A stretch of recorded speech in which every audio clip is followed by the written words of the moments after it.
Hi, everyone. Welcome to our monthly podcast, the Urantia Book Fellowship, streaming live on Facebook. And we normally have, lately we've been having dear friends who are movers and shakers in the Urantia movement. And they all have received a grant from the fellowship to do their projects. And so we'll be talking to Deadrick Baker and Byron Belitsos about the projects that they're currently doing and what they got their SMF grant for. And so welcome, you guys. It's good to see you. I know Byron so well for many, many years, but Deadrick, I really look forward to getting to know you. So welcome. Thank you. Yeah. So I guess we'll start with Byron. Byron, and tell us a little bit about, I think you're pretty well known in the movement, but you can give us a little background if you like, and then tell us about the project that you got the grant for and what that's all about. Give us an update. Again, great to see you, Paula and Deadrick. Good to meet you, and it's an honor to be on here with my friends and colleagues. Oops, in this direction. It's the opposite of where you're leaning. Anyway, I've been in this thing since 1974. So a long time. I think I met Paula like in 1975, and when we were just kids, and I had the hair way down my back, and I'm trying to do that again. I got a ponytail behind me here, but I'm just coming along with the revelation. It's changed everything from day one, and it still is. And these days, I've kind of retired, semi-retired at least, from publishing, but I have these projects that strike me, and this is one that just kept nagging at me for a long time since I had been back to school. I went back to graduate school and wanted to write about the Urantia book, and found there was a deficit in prior publications about the UB. So this project addresses that issue. You did, especially for the university? Is that what you're saying? Or yeah, it's course in study, your study? For study in academic settings, or for very deep, not very deep, but deeply committed researchers. They don't have to be scholars. And it's really kind of been a puzzle for me a long time. So I came up with this idea knowing there'd be some seed funding, which was to do a book named Reason and Revelation, an anthology of best essays about the Urantia revelation, to gather the not just well-written essays, but also scholarly essays, of which we have some, for use in universities, but for use by anybody that is a deep thinker who's coming to this without a background. So this is pretty different from other secondary literature, which is usually written by Urantia book readers for Urantia book readers. Right. That's what we've been doing for decades. Yeah, right. And, so that's kind of ingrown quality, and you don't really think about it until you try to reach out beyond the community. And there you have a problem that we have to solve. Yeah. So where are you in the process? Do you have the book done, or are you in the middle of it? Or? This is a book of essays, existing essays by Urantians and by people who are not Urantians, many of the essays are not ready. They need some editing. Part of my profession as an editor to edit these things, but pulling it together is no simple matter, because they're meant to be standalone essays. For example, we have an essay by Jeff Waffles, and I'm very happy to report that Jeff is going to use his real name. Yeah. He's a university professor, by the way, for those who don't know. So. He's been a professor, now Professor Emeritus at Kent State University, and over all these years, he was an underground man, like most of the other, people that are scholars that don't want to sort of wreck their career. Can't afford to, essentially. Yes. So we have more than a few of them that are in universities. Phil Rolnick is another one, and others that many of us know. So I've been kind of after these various people to see if they would contribute. And the only two that are well known are Jeff and one whose name will remain unknown and is going under the pseudonym of Zechariah Mann. Okay. I can only imagine who that might be. Yeah, you can just barely imagine in your dream Yeah. who that is, and that wonderful scholar is contributing 2 essays. But we have about a dozen of them, and some of them are by really well-known people such as William Sadler. Wow. Okay. Great. And, also Meredith Sprunger. Okay. And happy to say that I just got an okay from the Sprunger family to include these essays from his daughters. Oh, wonderful. Who we think own the rights, but nobody really knows who owns the rights. So he wrote, Sprunger has an essay that many people may not remember, which was an introduction to the Urantia book for religious studies scholars. And I'm sure you remember, Paula, that he appeared at the American Academy of Religion, and he's the only person that's ever tried to get the AAR, American Academy of Religion, to have a consideration of the Urantia book. Mm-hmm. And I don't know the full story of what happened at that AAR in 2005, but I do know that he submitted a piece that is still circulating, called the Urantia Book in Religious Studies, which sounds a little dry for folks, but it's a very significant moment. So we're going to put that in there, and that's just right for people who are in religious studies or philosophy of religion or theology as an introduction, a short introduction that contextualizes it for within existing scholarship. So that we have that, and if we could maybe scroll through, our producer has fragments of the outline. Here's the first item in the outline. So this is likely to go into as an introductory. So we have a kind of a bio of Sadler, right? So these are people who never heard of any of this, so they need a bio. And this is a really nice introductory. It's not exactly an essay, but a list of concepts. So that's part one. Let's continue scrolling through. So the second part, well, we missed something that was above that, but the second essay in part one is kind of an overview by Barbara Newsom. Oh. Who has scholarly credentials and has been a student of Urantia books since 1965. So that's introductory material. So let's go to part two now. So part two I haven't firmed this up yet, but this is an excerpt from Larry Mullins's very good book, A History of the Urantia Papers, which he published in 2000.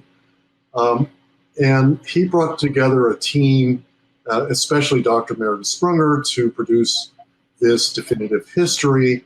So I think it's incumbent upon us to answer the question about the origin of the papers.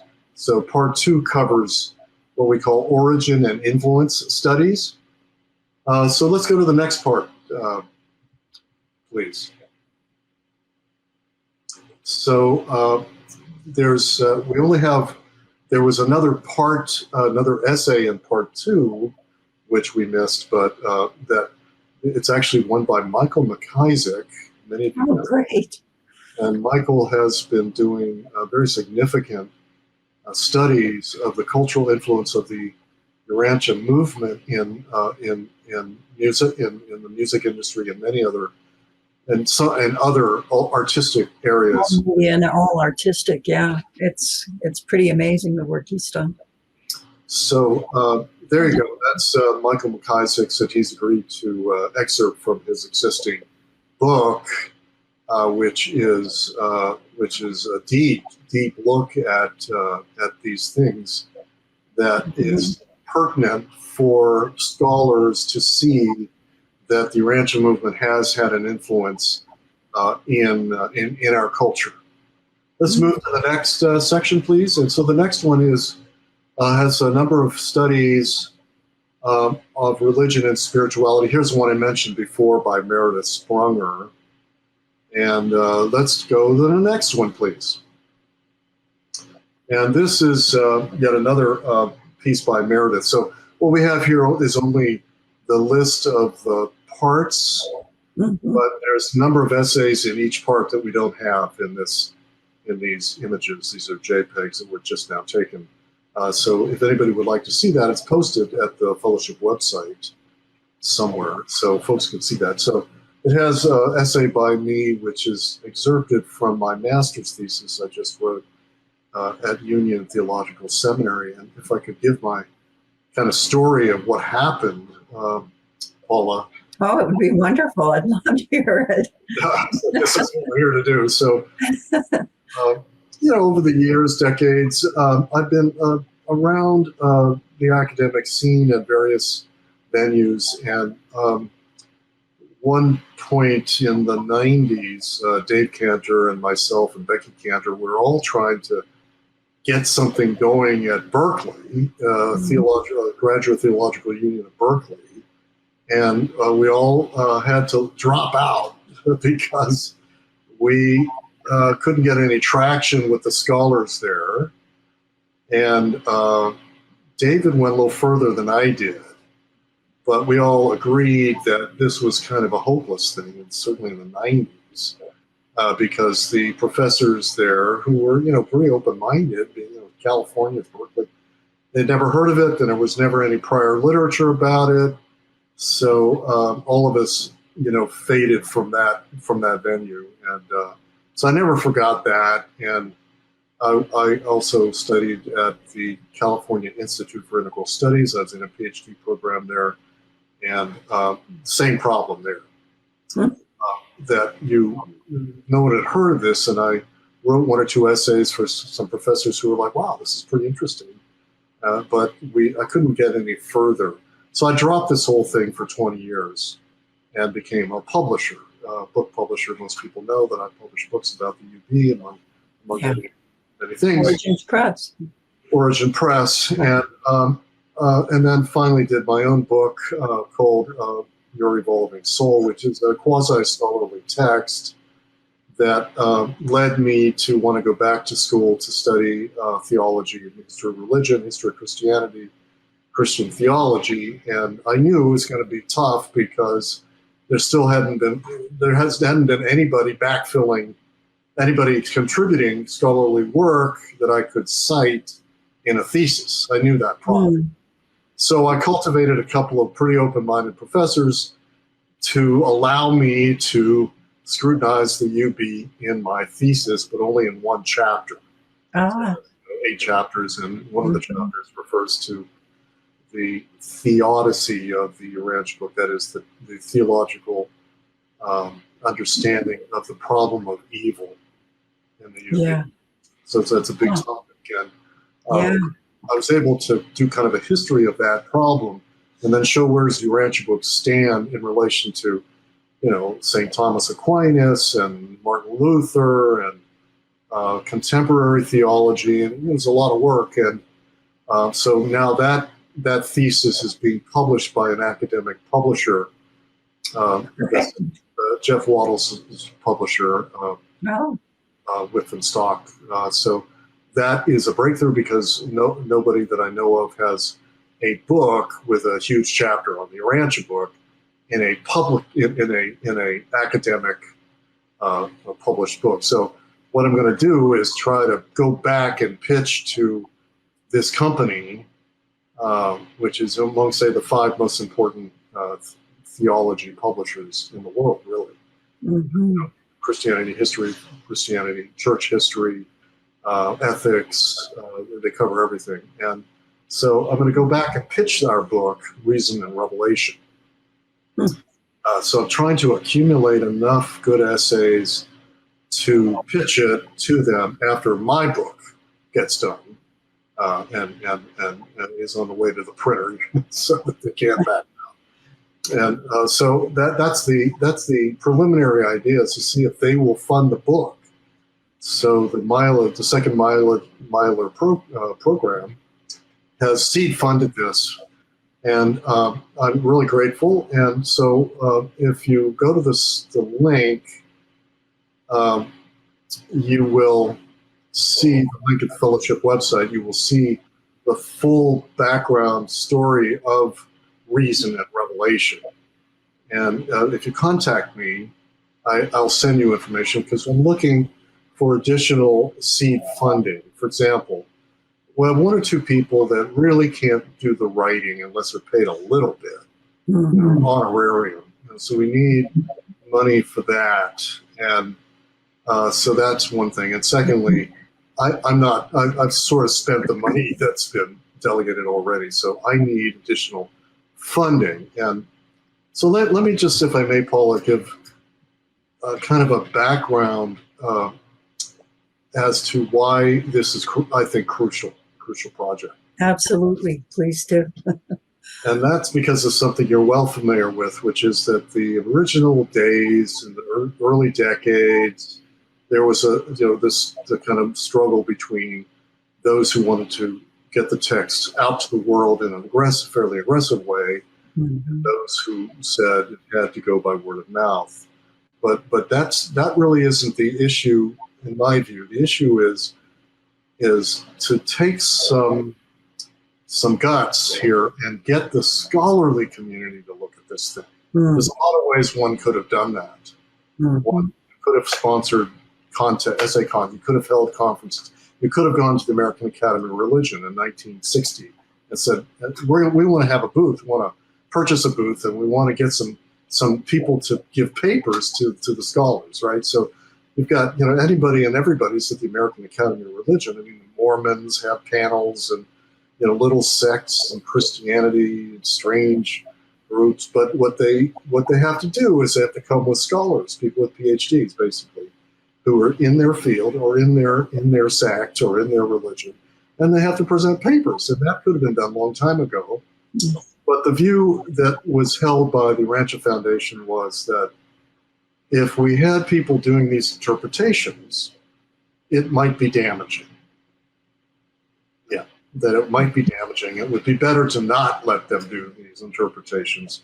And the way to do that is to control the copyright. So if you're the copyright holder, you have the right to control who quotes it, right? So they used a quotation policy that was almost seemingly designed to suppress study of writing, serious writing or non-serious writing.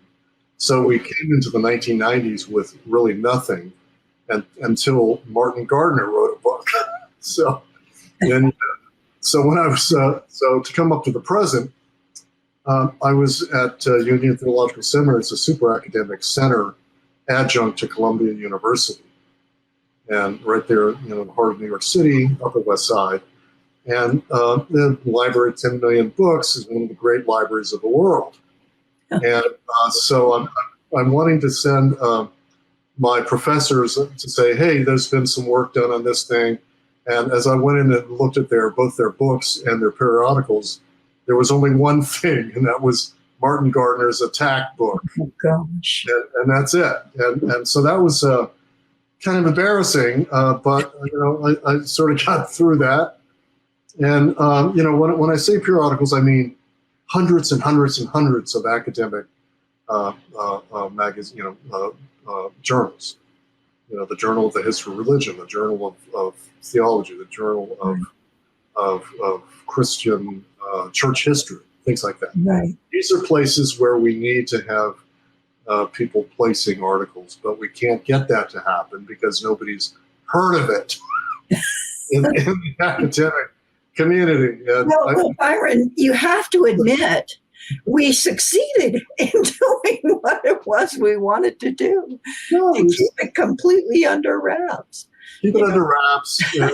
I have the joke, Mo and I have a joke about this, and it is, because that was typically known as the slow growth policy, right?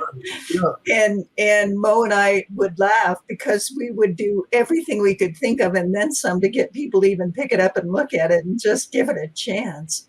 And we decided one day that slow growth goes without saying. And in fact, slow growth goes with full effort. So we almost slow growed this thing into oblivion, I'm afraid. And I hope, some people think that the window of opportunity closed some time ago. And what you're describing in a way kind of says, yeah, there's probably some truth to that, or maybe it was greatly delayed more than it needed to be. But anyway. It is what it is. And you just, it is what it is. Yeah. It's a faith walk anyway. Yeah. So you walk into this with faith, and, but put it more like this. I mean, people will be led to this if there is some, scholars will be led to this if there is something there in the literature that they will find, because I'll bet you hundreds of scholars have probably gone into these databases and punched the word Urantia. Huh. Maybe scores, who knows? We don't know, because, we sold zillions of copies, over 1 million hard, printed and ebook copies. So it can't have missed this, the scrutiny of some academics and people who are teaching in religious studies, right. Teaching an undergraduate course somewhere, and you're into the UB. I know one person who was going to be a contributor who teaches religious studies at a pretty good university first year. And then this person would probably love to have something to give their students other than the book, which you just couldn't do. It would be too much at that level. Yeah. And so if there's such a person, then we've got, so reason and revelation would be the thing you would choose, because it is scholarly depth, yes, but it has introductory materials for careful thinkers that would get you oriented to it, and then you go into these more in-depth essays. So the introductory material has scholarly credibility. Right. I'm going to have a large introduction that the team that I assemble will write an introduction to the UB, and then the first part you saw, just the first chapter in the first part. We didn't see the whole first part, but those are introductory essays. So they orient the person to this, but with an academic kind of quality of discourse. Sure. You are better than I can do this. I mean, I'm probably the person to do it, and it takes a certain, fool for God, they call that. Because you have to. You and me, brother. So we're all that, but but it's really just practical. It is. And down the road, maybe those things will change, and maybe some celebrity will finally come out and say, So there's been talk that Bob Dylan is a very, very fervent student of the Urantia book.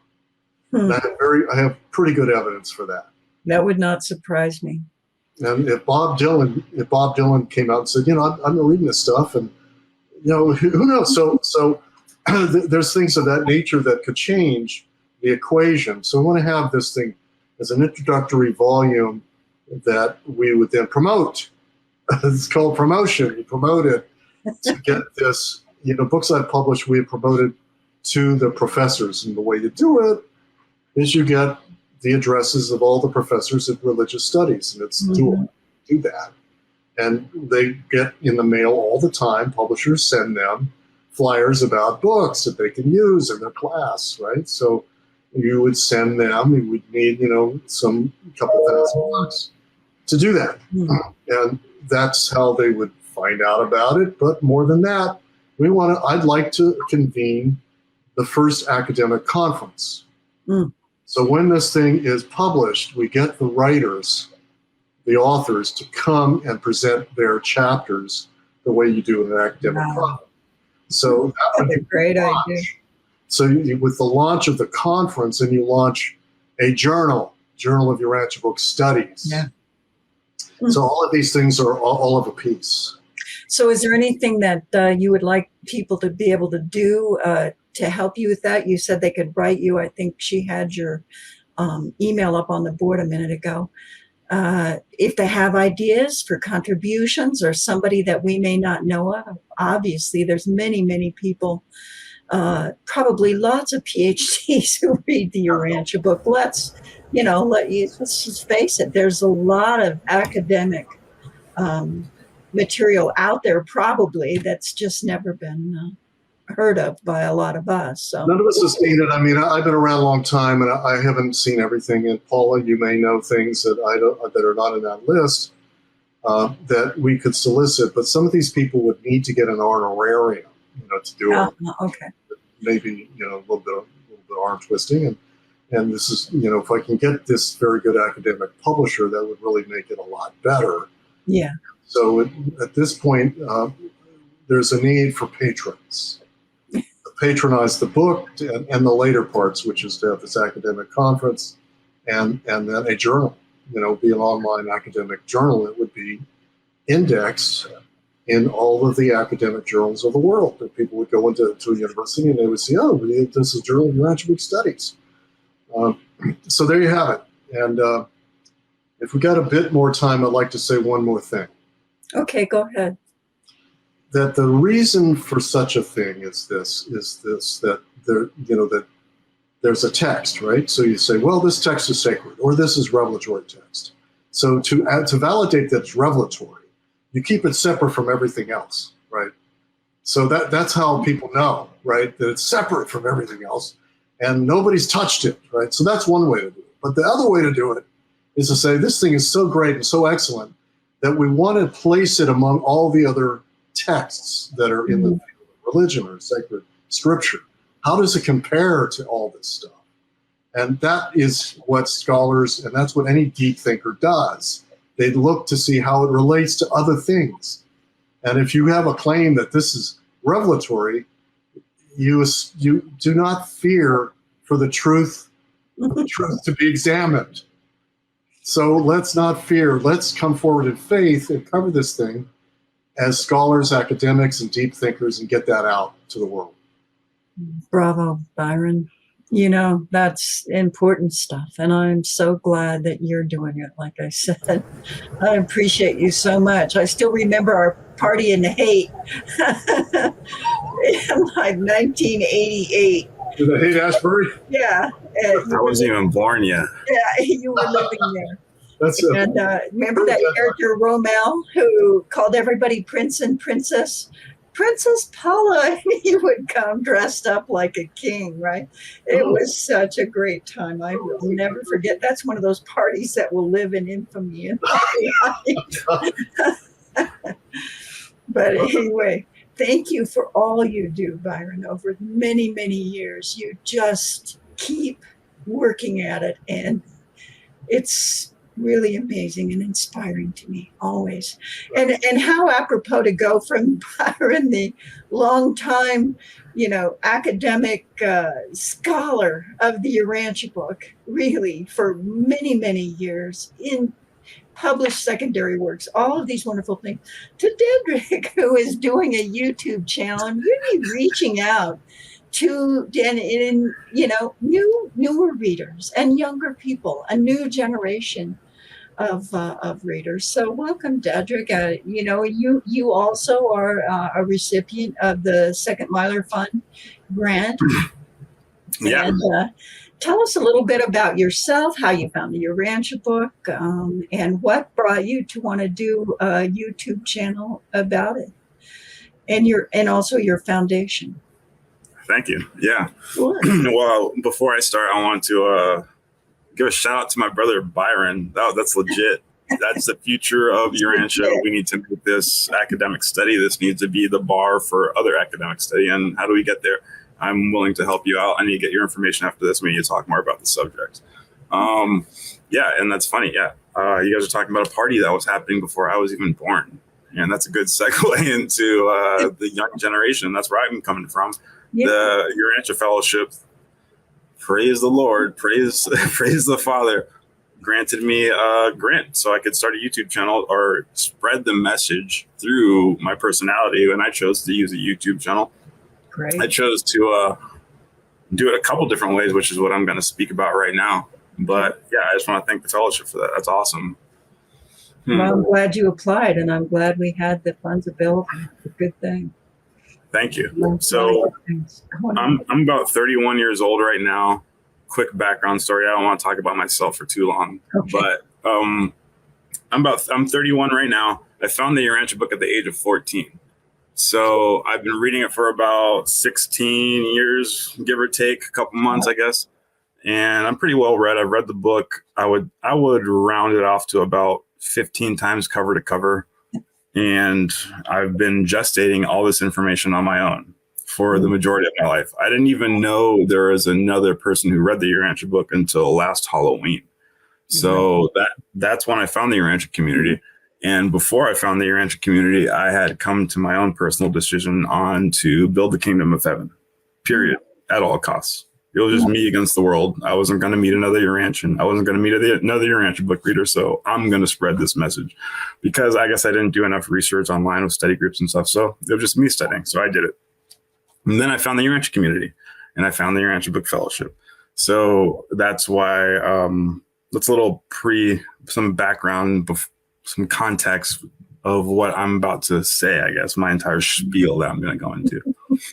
So, yeah, I've been reading the book for 16 years. I'm not going to talk your guys' ear off with different concepts. We can talk about the 7 master spirits. We can talk about thought adjusters all day. But what the nitty gritty, which is what I'm here to talk about, is the building of the kingdom. And that's literally what it comes down to. And the Urantia Book Fellowship has been a massive conduit for the building of the kingdom. And as the new generation, how are we going to take this torch? How are we going to pass it on to the up and comers, the young bloods that are coming up? And I hope I can represent that. I hope I can be a voice for that energy. I hope I can be a voice for that movement. I can provide some insight on what that looks like in 21st century Urantia. How do we translate the revelation to kids nowadays, to the young generation, to somebody off the street who has no clue what the Urantia book is? Because you guys are veteran Urantia book readers. I'm sure you guys have all run into the problem where a ton of Urantia book people meet a new person and they want to just start firing off, a million different concepts at once, and you scare the person away. And or you want to argue a point in the Urantia book and you want to win the argument, and you can always win the argument, but you can sometimes lose the person, and building the kingdom isn't about winning arguments. It's about winning people, and I want to hopefully shed some light on how I do it. And because this is about kingdom building, this is what we're doing. We're having these conversations so we can figure out the best way we can do this together. Right. Yeah. Before I get into that, I guess we all know that we're part of a cosmic organization. We all know who we work for. We work for Michael, the sovereign. We all know that the mission is to upstep, advance Urantia, and build the kingdom, to finish the mission of Jesus. He gave us direct orders. He said, take the kingdom by spiritual assault. He said that. That is in the Urantia book. So take it aggressively. He even used the heathen as an example, how they attack a city. Do it like them. So we need to take Urantia for Michael. I'm not saying militaristically or aggressively, but I'm saying aggressively, but not physically militaristic. I'm just saying we need to take it spiritually. So we, as Urantia book readers and veterans, and especially you guys being the Urantia Book Fellowship, you guys are in a serious position to change the future spiritual economy of Urantia, to forever literally rewriting the history books with our lives, the cosmic history books, with what's happening on planet 606 of Titania. With our actions, with our words, we're going to do things. We're going to do great things. So as we find ourselves alive on this planet in this emergency situation, how are we going to band together and translate a book from the 1930s into ways that the 2021 young generation can understand? Mm-hmm. And that's what I'm doing with my YouTube channel. That's what I'm doing with my personality. If you guys don't know it by now, it's in the comments. It's underneath the ticker right there, youtube.com/legacyfhp. Legacy FHP. FHP stands for Foundation for Human Progress. You can go look at all the videos. It's just a way to reach out to the young people. You're going to notice one thing. I don't mention the Urantia book in any of my videos. For a specific reason, because I'm trying to access the community. The next 2 videos I'm dropping a specific series about the Urantia book on my YouTube channel. So I'm weaving in and out 2 different methods. You have to understand that, like, you guys know the deal. You can't throw a 2,000-page book down people's throat, especially the young generation, because they think you're part of a cult. They don't want to do anything. They have been conditioned by Christianity or by different religions, and they don't want to hear that stuff. But the best way to win people into the kingdom might not be forcing the book down people's throat, but winning them with your personality. And if you really want to know the playing field, if you really want to know the combat zone, you have to understand what you're going against, right? You have to understand, I don't want to say your enemy, but what you're going against. You have to understand the mindset of the opposition, or the mindset of the people that you're working to change.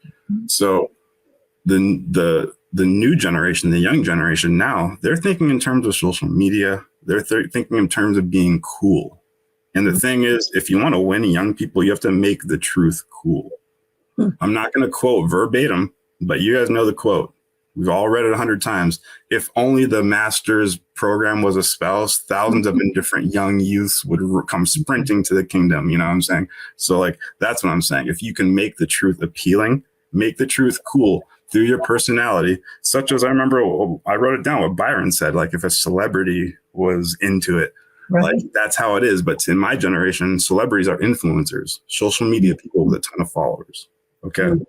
And that is what I have a 14-year-old niece who I talk to all the time. And she told me her friends only meet up so they can do social media parties, Instagram parties, so they can take pictures of each other, post it to all their social media, because they want to be like the girls who have 1 million followers, you know, and that's what they're focused on. They don't even meet up to hang out anymore. They meet up just to update their social media so they can get likes so people can like them. That's a big problem, but we can use that against them.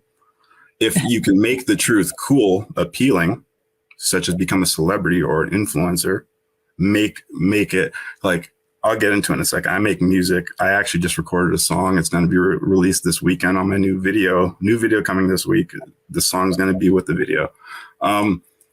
I'm talking about Urantia book terms. I'm talking about Urantia very differently than the traditional aspect. I'm a rapper. I'm a hip hop person. And just warning, just sorry guys, but I'm young. There's going to be some explicit content. I do talk like the sailors on the deck of a ship, but I'm not promoting anything bad. But you're going to hear a bunch of Urantia terms. And that's the way the young generation talks. One thing, did Jesus come for the healthy or the sick? That period. He came for the sick. Okay.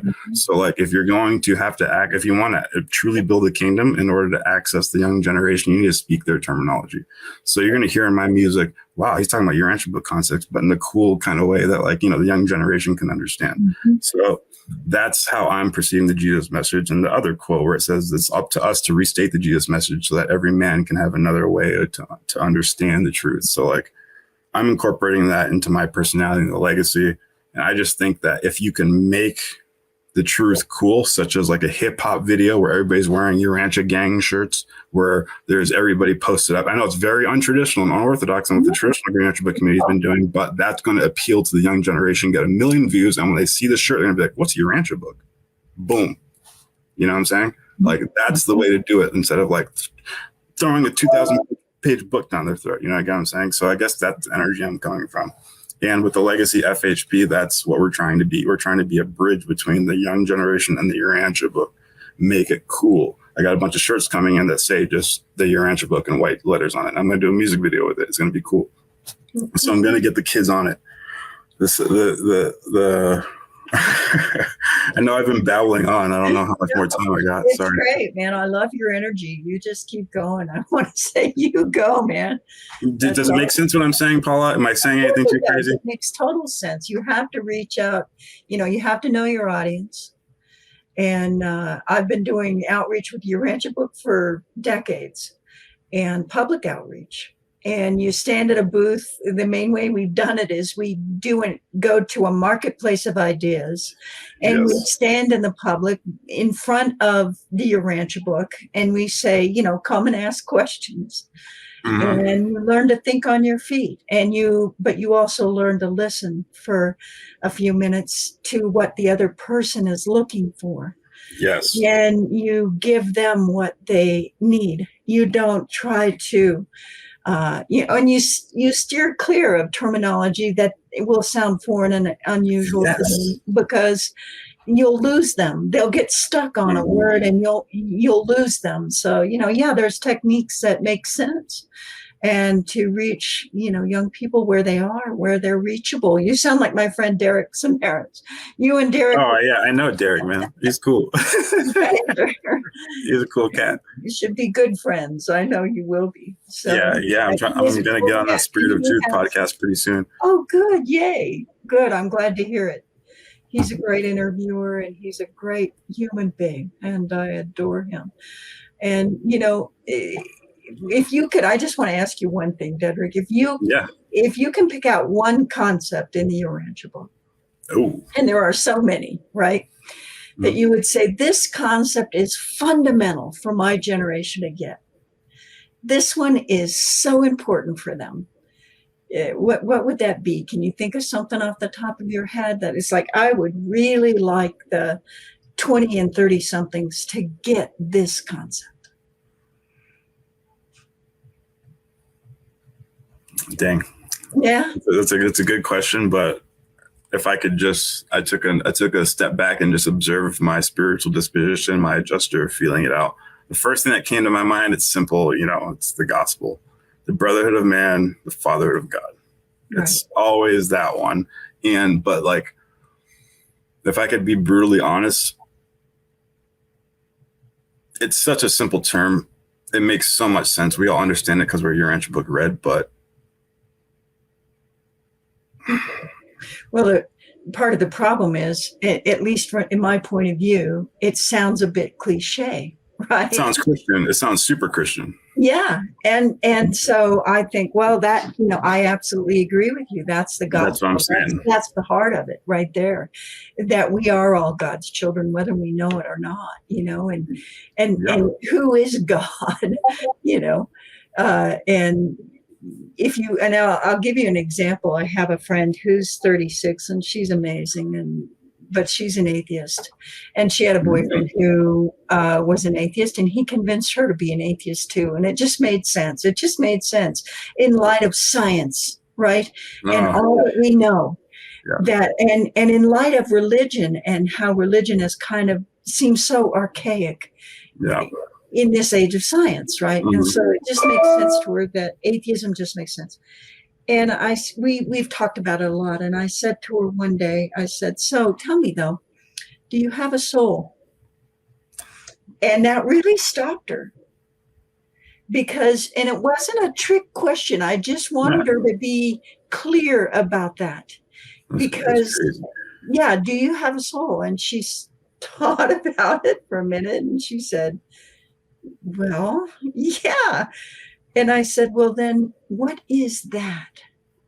What is that? You admit that you have it. What is it? And where did it come from? And who is the author of that? Oh, good way to put it. See, speaking the terminology. Yep. Who's the author of your soul? And so, I see that as a challenge for young people and for most people in this age of science, as the Urantia book would call it, science and enlightenment. I love it.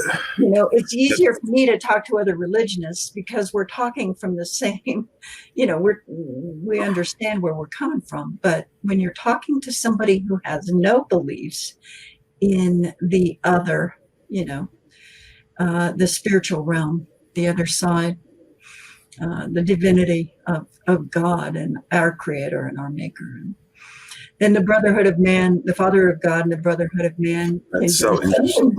All right. That's why I love having these conversations with you guys, because we can like mesh our concepts together, because you're speaking from a point of view where you're right. I guess, I don't know how it is where, I don't know how many years apart are we, but from my point of view, it's almost the opposite. Like, more people in my generation, the young generation, aren't as atheists but they're more like new age, spiritual, starseed, alien, extraterrestrial like theories. So they believe in the spiritual and the cosmic hierarchy. They don't have a clear view of it, but they don't understand the true Father and like the true hierarchy of the universe. And now trying to explain that to someone who like, it's interesting because I've had plenty of experience with atheists talking scientific, but I'm just hitting you with like what I deal with on a daily basis. Like, oh yeah, it's interesting. Like, because I'm always talking to people who believe in bird people from the planet Lyra who are visiting the planet and are talking to our government, to build spaceships, and then have to work with that mind and try to get them to understand the Father. But working with an atheist mind, which I've done before, but I don't know. That's you come from a Christian background yourself? I was baptized and confirmed Catholic, and then I became a Pentecostal Christian pastor, not because I believed in Pentecostal Christianity, but because my uncle was starting a church and I helped him build it. So I got a little viewpoints into both types of Christianity, I guess you could say. The atheism, that's also the scientific point of view. That's also an interesting subject in 21st century society. I guess you could say a lot of people, even though they believe in like aliens, extraterrestrial, and spiritual, they do kind of fall into that scientific foundation. Like, if you can't prove it, I won't believe it. Right. And why should I believe in the fairy story? Right. And of course we stumble on the paternalistic language too. That's another big stumbling block. Oh man. A lot of women I know stumble over that one. And so I've been in the middle of a group, like in a party where it's 1 a.m. in the morning, a bunch of young people, we're talking about God. And I accidentally let it slip that like I refer to him as like the Father. And instantly the conversation stops and the girls are like, why do you say he doesn't have to be a father? He has to be a mother. And it's just like, whoa. Like, I didn't mean for that to happen. How can we overcome that barrier? I don't mean to be like that, but it's a reality. Sometimes it leads to a great conversation too. I mean, every time it did. Yes. So that could be a good thing, I mean, what religion are you is another question that sometimes leads to a great conversation.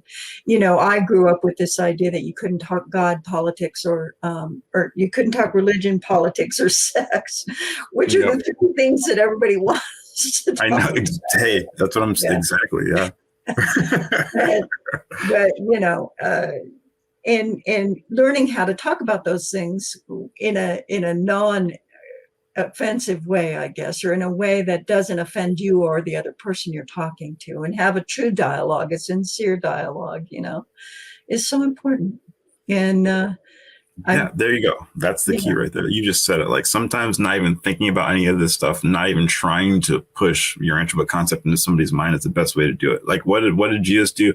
He wouldn't like point out their flaws. He would just, or even the apostles wouldn't understand him and they would just love him because of his personality. Like, if you could just be a cool person and be like, not talk one Urantia book quote or concept and just be a cool person that the person likes, and you can show them with your walk and you win them as a friend, that's going to go so much longer than trying to convince them. You know what I'm saying? Like, because you can try to convince them with a paragraph, but if they look at you as a true friend, like someone they'll follow into battle, like, you got them. You know what I'm saying? Like, that's what it is, not trying to convince people. Right. Absolutely. Absolutely right. I think of Jesus and Ganid and the thoughtless pagan, the story about the thoughtless pagan, and Ganid wanted to know why he didn't engage this man in a spiritual conversation. And he said the man was not ready, and he needs more time. He said, he actually used the word ripe. He's not ripe. And I think, okay, so even a child can be taught when something is ripe, don't pick it yet. It's not ripe. And a child gets that concept. It's not ready yet. But then he also added to Ganid, if we could have him come and live with us, right? And introduce him, which I think is what you were just saying, be his friend, right? Yes. Introduce him to this Father that we so love, this God that we so know and love. Then he might be curious enough to ask us about him. And I always love Paula. You just captivated my heart with that. That was legit. Well, Jesus always captivates my heart, but yeah. You can't go wrong with the boss, you can't go wrong with him. So Yeah, that's what I say. When in doubt, Jesus route. That's what I say. there you go. There you go. And the Urantia book gives us so much of Jesus. So yeah, I mean, I love the fact that you have this YouTube channel and you're using the Urantia book as your inspiration because, man, let's face it, it's endless inspiration. It's It really is. million programs. One paragraph can lead to a universe of thought. So yeah, that's awesome. Thank you, Deadrick. And you want to go ahead and say for the record your channel again so people can tap into it and go check it out. Yeah, it's in the ticker. I put it in the chat. YouTube.com/legacyfhp. New video will be released Saturday. And I have new music coming out as well on Saturday. So. And be sure to follow Deadrick when you go to look at his channel and become a subscriber so that thank you. When he reaches a certain level of subscriptions, then that kicks you up to a whole new possibilities and opportunities with YouTube. So it really does. Thank you, Paula. Important not to just go and watch, but to also subscribe and follow, so we can really support you in that way. And I'm glad that the fellowship gave you a grant. You too, Byron. Yeah, Byron. So what are we going to do? We're gonna peer review papers. What are you doing here? For peer review, like anything else, a community is peer review. Right. And you review each other's souls, you might say, and as peers. And I hear that you were a Pentecostal minister. Yes, yeah, that's where, I got my pastor's license under a Pentecostal ministry, yes. Fantastic. I mean, that fits right in. I mean, are you maybe going to invite people to a Urantia Pentecostal church? Oh, whoa, that's never even, no. Well, I'll tell you about the one we started. Wow. Okay, so Pentecostal by the term, you mean defined by Urantia book standards or Christian standards? Yeah, but it was borrowing, and we did that in 2001 to 2005. Interesting. 6 in Marin County in Fairfax, California. So no way. Yeah, we definitely did, and it was inspired by a guy named Rob Cricket, who now runs a monastery, a Urantia monastery in New Zealand. Yeah, it's a lot of history. In New Zealand, right? He's in New Zealand. New Zealand. Oh my gosh. It's really awesome. But what I wanted to say is that there is a precedent for that. And we invited Urantia folks, but anybody, to come to the Church of Christ Michael, we call it. And oh my gosh. The original name is the Church of Christ Michael, but with a Pentecostal. So we were actually singing songs of the heart and having worship. But we made it up, and it had 30, 40, 50 people for a number of years, and we had workshops and sermons and the whole thing. People are still bonded. That group is still bonded 15 years later. Wow. Yeah, and it was a heart level involvement, engagement with the UB and the Bible. So you're lucky. Wow. Yeah, my experience with the Pentecostal Christian was very different. No, you got to do it yourself. You got. Yeah, I was about to say you got to do it yourself. So you can't go to them, but you can invite them to you. Yes. But if you give them a heart-based, ecstatic experience of worship, they come back, and everybody was really loyal to this until we, just got kind of worn out. We had no funding or anything. So, but it was a really good run, and I always thought that folks should do something like that rather than just talk about it. To actually have community, not study groups, but actual community. Church. Yeah. Yes. And when people were sick, people would visit you. When you had money problems, people would loan you money. I mean, and we helped each other. Crazy. I was just thinking that too. Yeah. So I hope you already have a background and you see how that works. Hey, Byron, have you ever read any of the books of Phyllis Tickle? Oh yeah. She mentions the Pentecostal movement and that it had its birth at a place in time, right, in California, in Los Angeles area, and where they were just all bowled over by the Spirit. And she thinks that's a real pivotal time in the history of the 20th century and in the history of and interestingly enough, it happened about the same time that the Urantia book came through. So those are always, there's a window of time there that when things happen in that window of the 20th century, I always pay close attention because I know the revelators were here. That in itself had to have been, that in itself altered our world, I think, permanently. It'll never be the same after The Pentecostal movement, absolutely. Yeah. So, she mentions it, but there are probably 100 books on the history of Pentecost. And I was just in a seminary for 2 years, and they were liberal, non-conservative, liberal Christians, but they were talking about the Pentecostal movement a lot because it's really the most important movement in the history of Christianity the last 100 years. Yeah. There's really nothing like it. It's spread throughout Asia, Latin America, and Russia even. And so so the interfacing with the Urantia book was a cool idea. But what happened, just FYI, about 2 or 3 years into it, we realized we had to de-emphasize the UB and emphasize the Bible more. But everybody knew the UB was in the background. So what we needed was to move to a higher level. We just didn't make it, where we would have maybe a little seminary or we would have, advanced classes. And we just couldn't get to that place. But I think that'll happen. And the Pentecostal worship format is absolutely fabulous. I love it. Yeah, it's fabulous. Yeah, I remember when you were doing that with Rob and Eliana Obadiah, and such a wonderful crew you guys had, and such an earnest and sincere effort at getting that off the ground. And there's been many such efforts like that. In fact, Harry McMullen bought a church and invited Rob to come and be the pastor of that church. But, I just feel like the celestials are guiding our work more than we know.